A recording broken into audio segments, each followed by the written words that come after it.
अस्सलाम वालेकुम एवरीवन। तो अल्सरेटिव कोलाइटिस मैंने आपको सारी पढ़ा दी और अब बहुत इंपॉर्टेंट जो क्वेश्चन इसमें से रिपीटेडली आता है, ये मैं आपको जो बता रही हूँ हर लफ्ज़ एमसीक्यू है, ठीक है, वो इसकी मैनेजमेंट है। अच्छा, अल्सरेटिव कोलाइटिस को माइल्ड, मॉडरेट और सेवियर में डिवाइड करते हैं जो इसकी फ्लेयर आती है।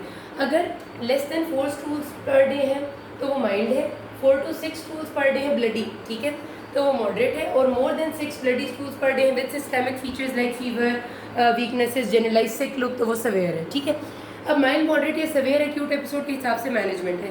इसको बहुत आसान कर रही हूँ मैं, सिर्फ आपने ये याद रखना है कि हमारा जो टॉपिकल 5, अच्छा इसकी मेन स्टे 3 चीज़ें हैं। पहले ड्रग्स के नाम याद रख लें, 5 अमाइनो सैलिसिलिक एसिड जिसमें मेसैलाजीन और सल्फासैलाजीन आते हैं, स्टीरॉइड जो स्टीरॉइड्स हैं आपके, और तीसरी चीज़ है एजाथायोप्रीन, ठीक है। ये 3 नाम पहले याद रख लें, यही आगे पीछे करके इस्तेमाल होंगे। एक्यूट एपिसोड में सिर्फ स्टीरॉइड्स का या अमाइनो सैलिसिलिक एसिड का यानी मेसैलाजीन और सल्फासैलाजीन का रोल है। अब करना ये है कि जो भी हमारी डिजीज़ है अगर वो रेक्टम तक इन्वॉल्व है, रेक्टम और सिग्मोइड कॉलन तक है, तो फिर तो हमारे रेक्टल्स किसी भी दवाई से बहुत अच्छा फ़र्क पड़ेगा। अगर हम उसे रेक्टल स्टीरॉइड्स देंगे या हम उसे रेक्टम के ज़रिए अपने सैलिसिलिक एसिड देंगे तो उसको अच्छा असर होगा, ज़्यादा अच्छा होगा, क्योंकि रेक्टम और सिग्मोइड कॉलन तक है। लेकिन अगर डिजीज़ सिग्मोइड कॉलन से पीछे गई हुई है, उसने बाकी असेंडिंग कॉलन, ट्रांसवर्स और डिसेंडिंग में से कुछ इन्वॉल्व किया हुआ है, तो फिर रेक्टल देने का फ़ायदा नहीं है, क्योंकि वो असर नहीं करेंगे। वो मैक्सिमम डिसेंडिंग कॉलन तक जाते हैं, उससे आगे नहीं जाते, फिर हमें ओरल देना पड़ेगा। तो एमसीक्यू दोनों तरह से आते हैं, गौर से देख लीजिएगा कि उन्होंने डिजीज़ कहाँ पर बताई है। अगर कुछ भी नहीं बताया और सिर्फ बताया कि 4 episodes of stool per day था और पेशेंट नॉट सिस्टेमिकली अनवेल नहीं था, तो सिंपली आपने आंसर दे देना, इसका मतलब का माइल्ड एपिसोड है कि टॉपिकल 5 अमाइनो सैलिसिलिक एसिड देंगे।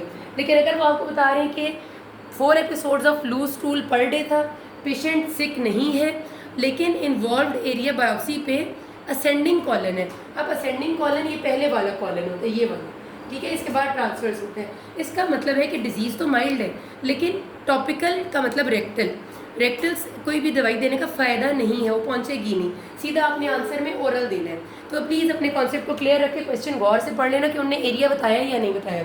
अगर एरिया के बगैर मैं बात करूँ तो माइल्ड डिजीज़ होगी तो हमेशा फर्स्ट लाइन टॉपिकल का मतलब रेक्टल है, रेक्टल अमाइनो सैलिसिलिक एसिड है, अगर उनसे आराम नहीं आता तो ओरल अमाइनो सैलिसिलिक एसिड है, अगर उनसे आराम नहीं आता तो रेक्टल या ओरल स्टीरॉइड है, ठीक है।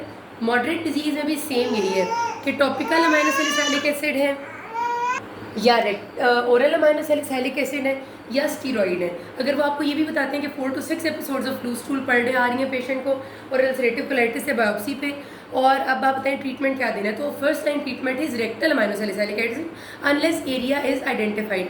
अगर एरिया में आपको वो असेंडिंग या ट्रांसवर्स कॉलन देंगे तो ओरल आपने आंसर देना है, ओरल 5 ASA, और अगर वो एरिया में आपको कहेंगे रेक्टम है तो टॉपिकल 5 ASA। और अगर वो कहते हैं कि पेशेंट ने already rectal amino salicylic acid इस्तेमाल कर लिया, उसे आराम नहीं आ रहा, अब क्या देंगे, तो आपने फिर आंसर में देखना है कि क्या लिखा हुआ है। अगर ओरल ASA और स्टीरॉइड दोनों लिखा हुआ है और पेशेंट की मॉडरेट डिजीज़ है तो आप स्टीरॉइड को क्लिक करेंगे, और अगर यही वाला क्वेश्चन माइल्ड डिजीज़ के साथ है और उन्होंने लिखा टॉपिकल ASA, हमने ट्राई कर लिया, आराम नहीं आया, तो आपने ओरल ASA को क्लिक करना है, ठीक है। ये एक एक लफ्ज़ आपका MCQ याद रखिएगा। सवेयर डिजीज़ आ जाएगी यानी 6 से ज़्यादा स्टूल्स हैं और सिस्टेमिकली अनवेल है, तो हॉस्पिटल में एडमिट करना है, IV स्टीरॉइड्स देने हैं और plus minus amino salicylic acid orally देने हैं अगर ज़रूरत है, ठीक है, बस। और अगर सवेयर डिजीज़ स्टीरॉइड से भी रिस्पॉन्स नहीं कर रही तो फिर आपने एजाथायोप्रीन स्टार्ट करनी है, लेकिन नॉन रिस्पॉन्डेंट में एजाथायोप्रीन, ठीक है। ये होगी हमारी एक्यूट मैनेजमेंट। मेंटेनेंस में हम पेशेंट को कोशिश करते हैं कि टॉपिकल ASAs पे घर भेज दें, और अगर टॉपिकल ASAs से डिजीज़ कंट्रोल नहीं हो रही तो फिर हम ओरल दे देते हैं अमाइनो सैलिसिलिक एसिड और उसी पे मेंटेनेंस मेंटेन रखते हैं। और कुछ पेशेंट्स जिनमें इन दोनों से कंट्रोल नहीं होती उनको एजाथायोप्रीन देते हैं। तो इसमें और कोई दवाई का रोल नहीं है, किसी मेथोट्रेक्सेट किसी और दवाई का नहीं है। तो ये याद रखिएगा कि आपके पास जब भी इसका सवाल आएगा तो मेंटेनेंस में स्टीरॉइड नहीं है, टॉपिकल या ओरल ASA, और वो नहीं है तो azathioprine. This is all. If you have any question you can ask. Thank you.